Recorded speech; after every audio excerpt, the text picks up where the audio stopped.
She says, Mr. Speaker, the information is new.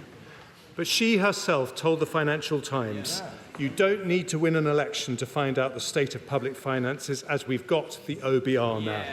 Paul Johnson of the IFS says the state of public finances were apparent pre-election to anyone who cared to look, which is why he and other independent figures say her argument is not credible and won't wash. Those public finances were audited by the OBR just 10 weeks before the election was called. We're now expected to believe that in that short period, a £20 billion black hole has magically emerged. But every single day in that period, in fact since January, in line with constitutional convention, she has had privileged access to the Treasury Permanent Secretary. She could find out absolutely anything she needed. So will she confirm today to the House she did have meetings with the Permanent Secretary of the Treasury before the election? Will she tell the House if they discussed public finances? Will she tell the House if they discussed any of the pressures she's talking about today?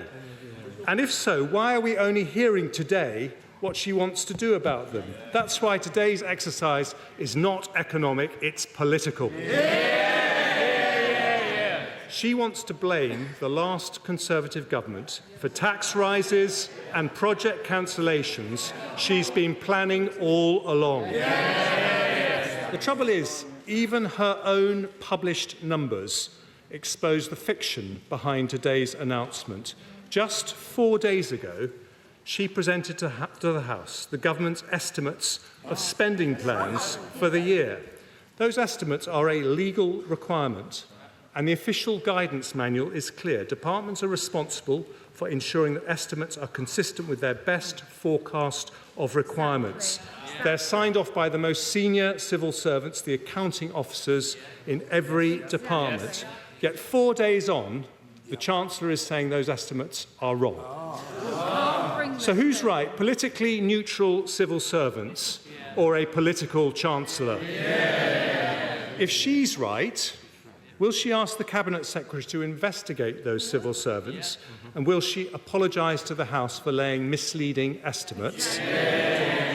Of course not, because she knows those civil servants are right, and today's black hole is spurious.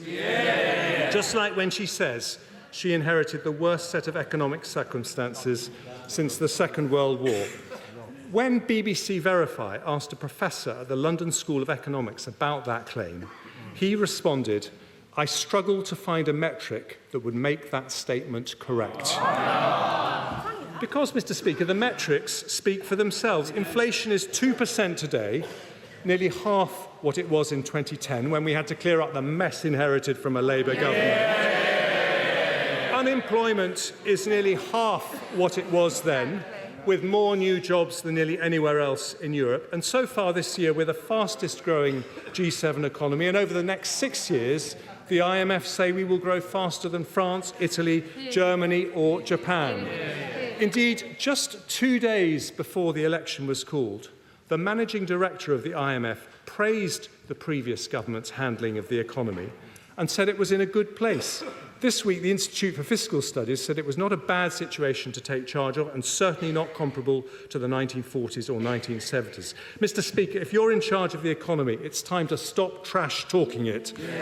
What's the point of going to New York or Brazil to bang the drum for more investment if you come home with a cock-and-bull story about how bad everything is?